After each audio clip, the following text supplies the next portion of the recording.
Good morning and welcome to church today. If we haven't met, my name's Ruth. I work on the pastoral team and look after the care space. So when I share, I'm speaking from the care perspective, helping us to be healthy individuals and a healthy community, pointing us towards living the way Jesus intended for us to live, especially in our interpersonal relationships. So we're in part 4 of a series that has been running all year, and what we're looking at is the emotionally healthy spirituality content based on the content written by Pete and Jerry Scazzero, but then we're looking at it through the lenses of some stages of life. So far we've already looked at emotionally healthy singleness and emotionally healthy love and dating, and today we're going to look at emotionally healthy marriage. And then in the coming months, we've also got looking at parenting, the second half of life, so empty nesting and retiring, and then also the end of life. So we just also want to note, we want to recognise that although we have kind of depicted as a linear kind of process, we know that things aren't linear, and you can find yourself single or married or remarried or parenting at lots of different stages across the lifespan. And then along with these topics, we've also hosted some events outside of the Sunday service to go with the topics. So we've hosted a lunch for singles where we had some great discussion there about those needs for people that are single. And then we did a Q&A evening with our young adults where we had a discussion on love and dating, and great topic to chat with around for them. And then along with today's message, we've got a marriage enrichment night, which we are going to run here on Monday night, the 29th of June. And as Josh said last week, the women in the room might be going, great, we get to go on a date and talk about our relationships. And the guys are probably going, great, there's dessert. So it's a win-win for all, right? All right, so just a little recap. There are 2 concepts that run through the content that we're presenting that frame what we've been talking about. So the first one is the concept of an integrated self. That we are physical, emotional, social and spiritual beings, and we have parts of ourselves that make up the whole. And we need to be aware of how these parts affect each other so that we don't live a compartmentalised life. So that's the first thing, we have an integrated self. And then the second thing is you can't be spiritually healthy if you're not emotionally healthy. We can't live one way in one aspect of our being and something different in another aspect. If we do that, we become fractured and compartmentalised. So we need to be aware of all the parts of our being and how they interact together. Now, this becomes very interesting when it comes to marriage, because now we have 2 people, each with their own integrated selves, physical, emotional, social, spiritual beings, who then have to join those 2 selves together. So I've got a little clip here. Here's how it might start out.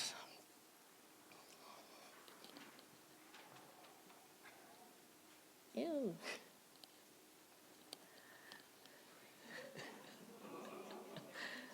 We're brought here today by the love that Sarah and Davis have for each other. I can't believe I get to marry him. We're perfectly compatible in every way. Yeah, she just gets me, man. Someone to talk to all night long. Someone to talk to all night long. Early morning jogs. Sleeping in late. We'll spend the holidays with my parents. We'll spend the holidays with my parents. We'll have one well-behaved daughter. We'll have 4 or 5 little dudes running around. He'll help me pay off my debt. I should probably tell her about all my debt. Is that important? We'll share a bank account. Obviously, we're gonna share a Facebook account. Do I need to friend my in-laws? Someone to do my laundry. Someone to do my laundry. Double income. Stay-at-home dad. Meal planning, of course. Takeout. The city. The burbs. Mission trip. Ski trip. Blue. Red. Cat. Dog. Fries. Rings. Potato. Potato. Minivan. Motorcycle. 2 words. Finished basement. 2 words. Man cave. He's so smart. Do you think that birds wish that they had hands? We're going to be so happy. We'll be so happy. I'm gonna crush it at being a husband.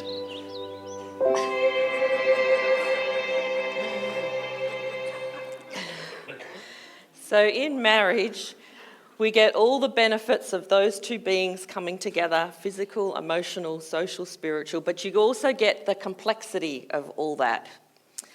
We've just DIY'd a kitchen, and a relationship is literally put to the test when you have to do a DIY project together. I said to Simon, I don't think we need to do Prepare Enrich to prepare couples for marriage anymore. We just need to get them to put together an IKEA kitchen. If they can get through that, they can get through anything.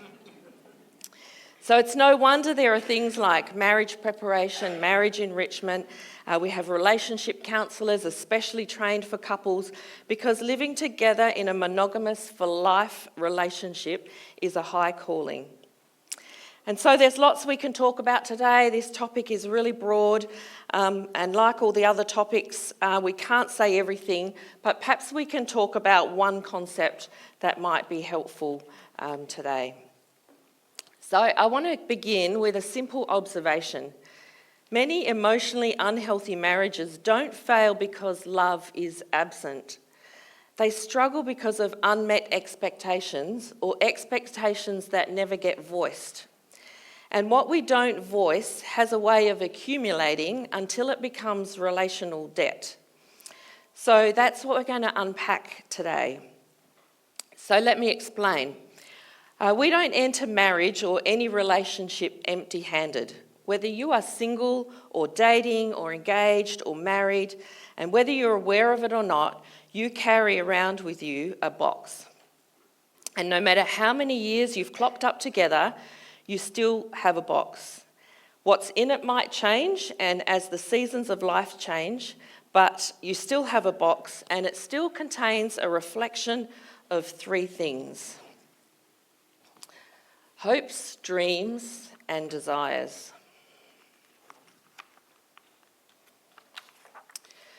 And we're empty nesters now, and we still have boxes of what each other thinks this season will look like and what we hope for.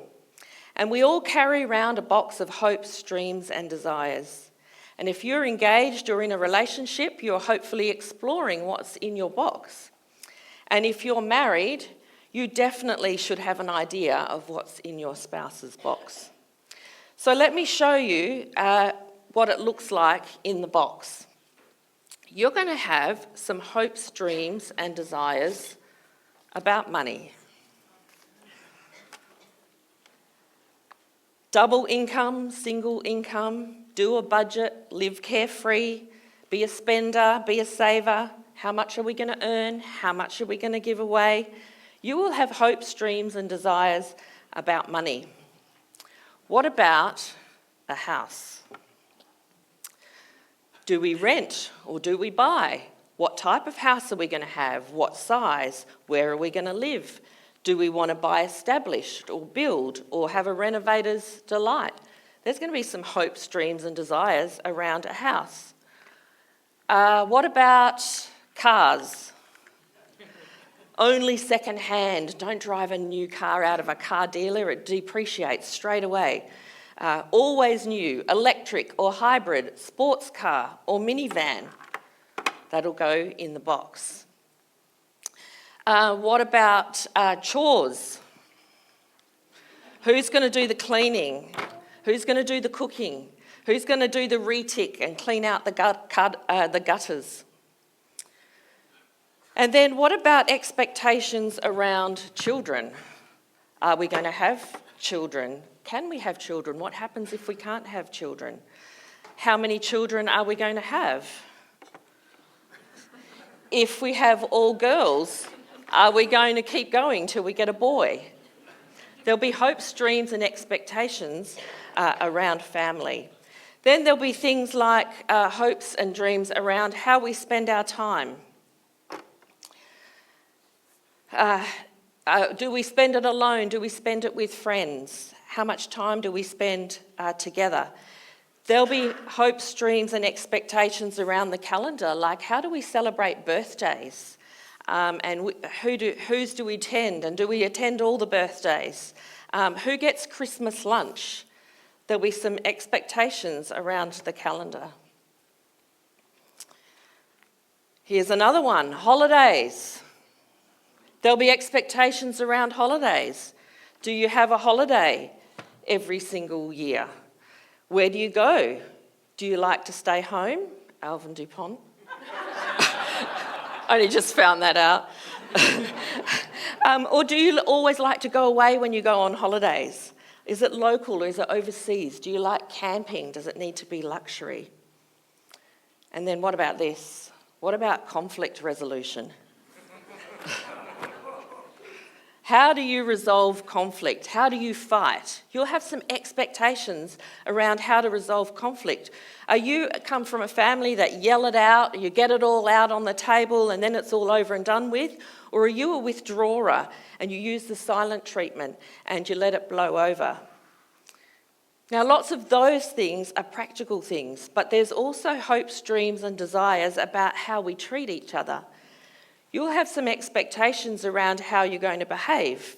How do you behave when you're stressed and when you're happy and excited or when times are tough? Are there any expectations around how you behave? If he loves me, he would never. If she loves me, she will always. We have hopes, dreams and desires about how you and I will be treated in a relationship. And there's so many things in our hopes, dreams and desire box. And where do they come from? Well, they come from what we've seen or what we've heard, what's been modelled in other relationships, what we see in other couples, what we see in our parents, sometimes what we read in and see in culture, what's portrayed in the media or on TV and social media. Hopes, dreams and desires are a response to what we grew up with or what we grew up around, good or bad. And often what we're trying to do is we're trying to recreate something or we're trying to avoid something. We're trying to recreate something great we've experienced or seen, or we want to avoid something we're not happy with. Sometimes we might see something and say, oh wow, I really want that in my box. You've seen a great relationship modelled and you think, I want that in my relationship. But generally, at the centre of this all is me, because these are my hopes, dreams and desires. And what we do with all these hopes, dreams and desires in a relationship is that sometimes we take this box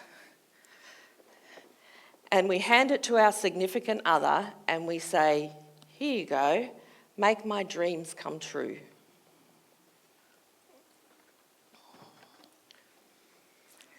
The reason I married you was that this is what the future looked like in my eyes. So I need you to come through for me. Except that when we hand this box to someone else, that doesn't feel like hopes, dreams and desires to them. It feels like expectations. What they receive is a box of expectations, and it feels like a weight, a bar they have to reach to keep you happy, and a responsibility. That if they don't come through for you, then you will be disappointed. And you hand your partner your dreams, and they feel the weight that is now an expectation. And expectations aren't necessarily the problem, but unspoken expectations are. And some couples never actually unpack what's in their boxes together. And some couples don't even know what's in their spouse's box. And don't think that the box that you explored when you got married, or 10 years ago even, is still the same, because our needs change and so do our hopes, dreams and desires. However, something else happens with boxes.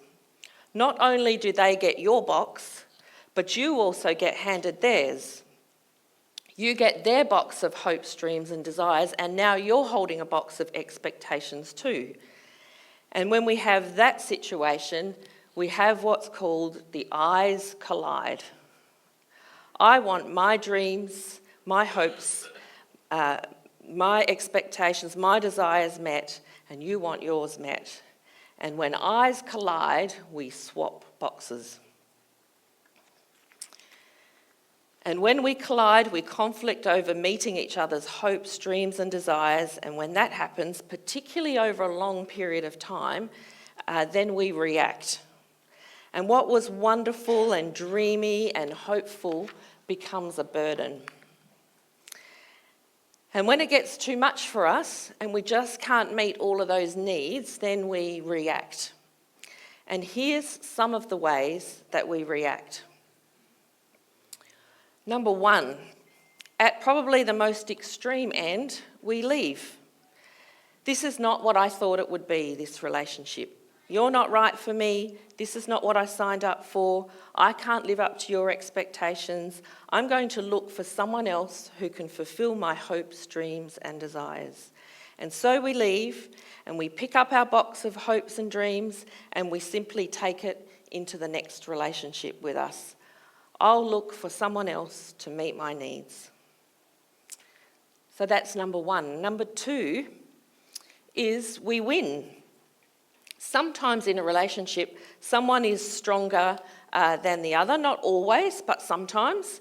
And sometimes they power up to win. And they leverage what we call the 4 C's. They convince, convict, control, or coerce.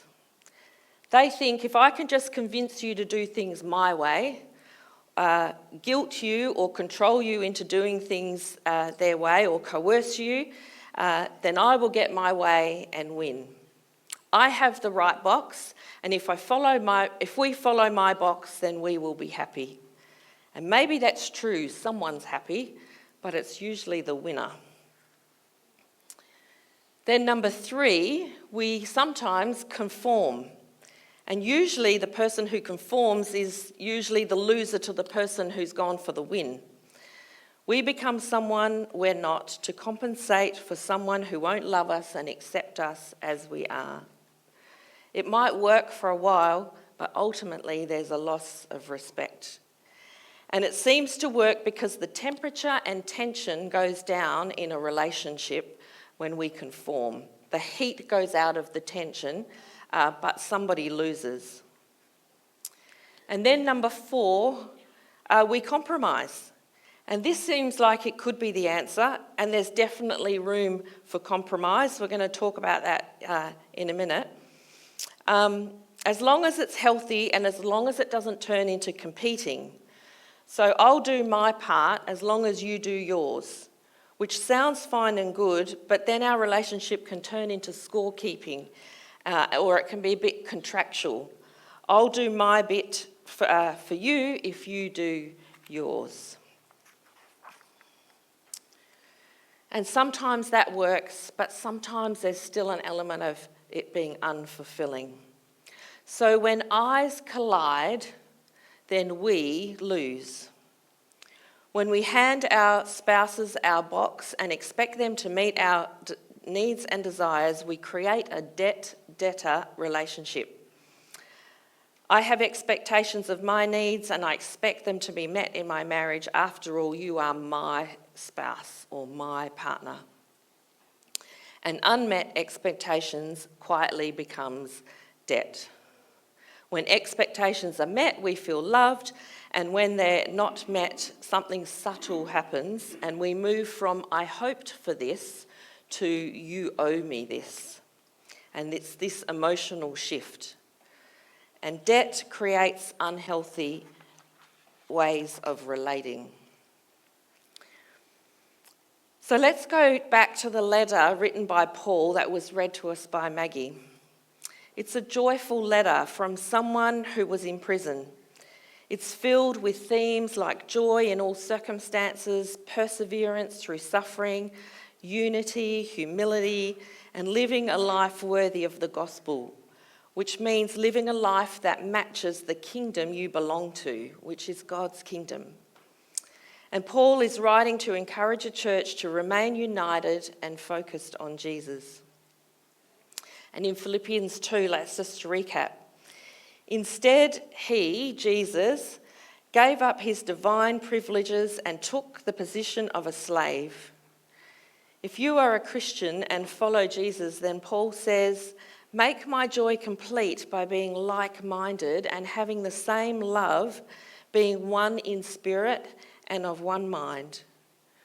Do nothing out of selfish ambition or vain conceit. Rather, in humility, value others above yourselves, not looking to your own interests, but each of you to the interests of others.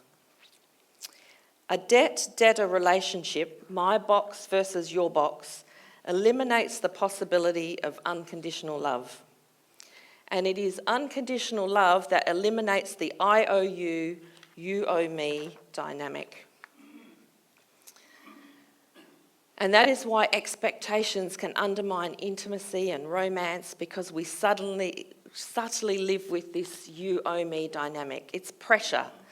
It's about meeting expectations to keep everything even. And I can't possibly get ahead because there's always more expectations that I can't meet, and eventually we wear out. So, what should we do with our hopes, dreams, and desires? Do we ignore them? Do we deny them? Do we feel guilty? I'm going to suggest there's two things we can do, and they will feel a bit opposite to each other, so you'll need to hold the two concepts in tension. How do we live this way where we put others' needs before our own? So firstly, I think we need to take responsibility for our own box. So let's just pop all these things back in here.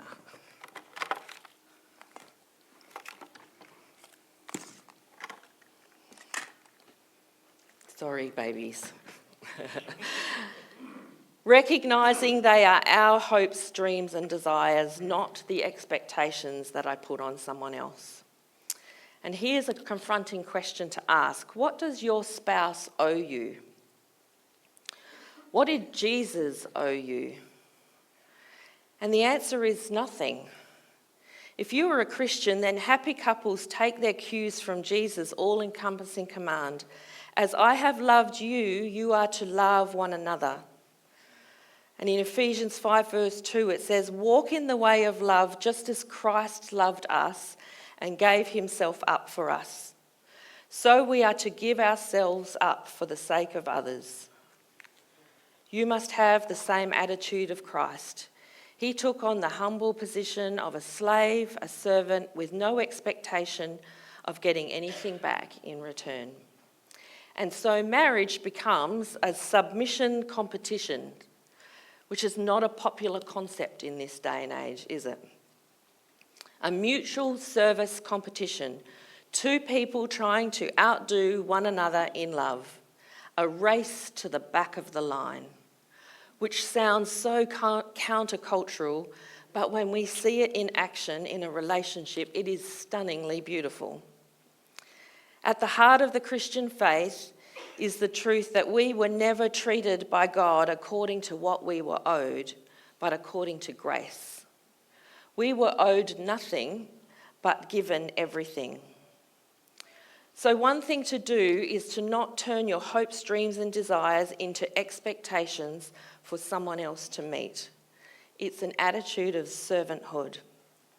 How can I be there for you without expecting anything in return? But let me add this caveat. For those in situations involving abuse, coercive control, manipulation or fear, this message is not intended, is not an invitation for you to serve and put yourself last and endure harm silently. Safety and truth and appropriate boundaries matter deeply to God. So please hear me, I'm not talking about those situations. But this is a challenge, isn't it? Living like Jesus. And it does throw up some questions, doesn't it? So do my needs matter? Do I just keep giving and expect nothing in return? I don't want to be a doormat. What about a partnership? And those are very fair questions. Paul's letter doesn't suggest that human beings cease to have needs. It says we adopt the posture of Christ, who willingly put the good of others before his own interests. Taking responsibility for your own box doesn't mean you need to keep it hidden. The shift is, instead of saying you owe me, we begin by saying, can we talk about this together? In an unhealthy marriage, my box is your responsibility. You should know this, you should do this, you owe me, and the result is relational debt. In a healthy marriage, my box is a shared conversation. Here's what matters to me, what matters to you. Here's what I'm hoping for, what are you hoping for? Here's where I've been disappointed, how do I disappoint you? And the result is understanding. Not necessarily agreement and not immediate fulfillment, but understanding. So how about you try this? How about you tip all your hopes, dreams and desires out and talk about them and create a new box? And my box becomes our box. Emotionally healthy couples don't pretend they have no hopes, dreams and desires. They learn how to bring them into the light. They don't give away their box and expect someone else to fulfill them. They empty them out and they work it out together. And you might find there's some things that can be mutual hopes, dreams and desires. And there might be some things that go back in your box and you take them back and you don't have an expectation that that need needs to be met by your spouse. Because when two people combine lives, it's not easy to align all our hopes, dreams and desires.